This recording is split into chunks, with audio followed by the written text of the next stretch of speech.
Tu es prête à faire un bébé? Oui. S'il vous plaît, soyez doux. Chérie, qu'est-ce que tu fais? On va être en retard.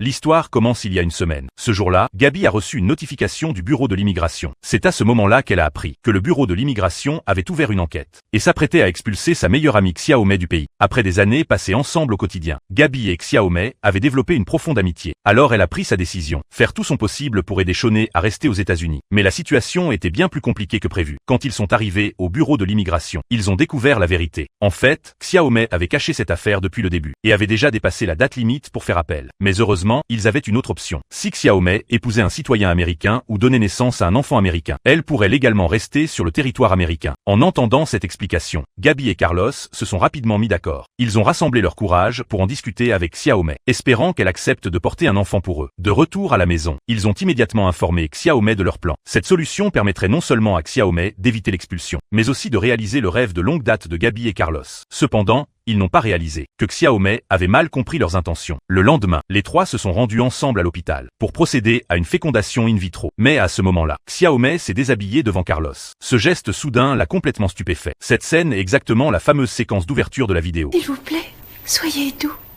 Chérie, qu'est-ce que tu fais? On va être en retard. Je sais pas, il me semble qu'il y a un malentendu quant à la façon dont nous allons procéder pour le bébé. Oh, je vois. Et est-ce que tu avais l'intention d'éclairer sa lanterne? Oui, j'allais justement y venir. Heureusement, le malentendu entre les trois a été dissipé. Xiaomei a terminé la procédure avec succès. Quelques jours plus tard, Xiaomei a soudainement commencé à avoir des nausées fréquentes. Carlos, très attentif et observateur, s'est empressé de lui demander ce qui n'allait pas. Son parfum me donne envie de rendre. $100 les 30 millilitres, ça a tendance à filer un peu la nausée aux gens. Jean, mais ils ne sont pas un peu sensibles, tes seins? Carlos, sensible ou pas, ses seins, c'est pas tes oignons. Gabi réfléchit. Les odeurs l'incommodent, elle a la nausée et elle a les seins gonflés.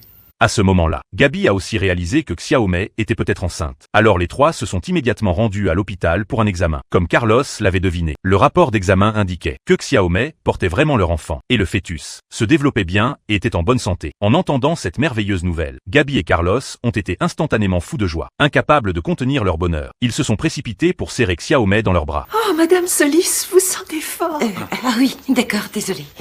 Bien que Gabi se sente mal à l'aise au fond d'elle, emboyante, l'air heureux de Carlos, elle s'est tue. Cette nuit-là, alors que Gabi s'apprêtait à se coucher, elle a découvert que Xiaomei était allongée dans sa chambre principale. Gabi a immédiatement voulu la faire sortir, mais Carlos l'en a empêché. Il y a la salle de bain? Ah oui, au cas où elle aurait des nausées en pleine nuit. Elle n'est pas assez bien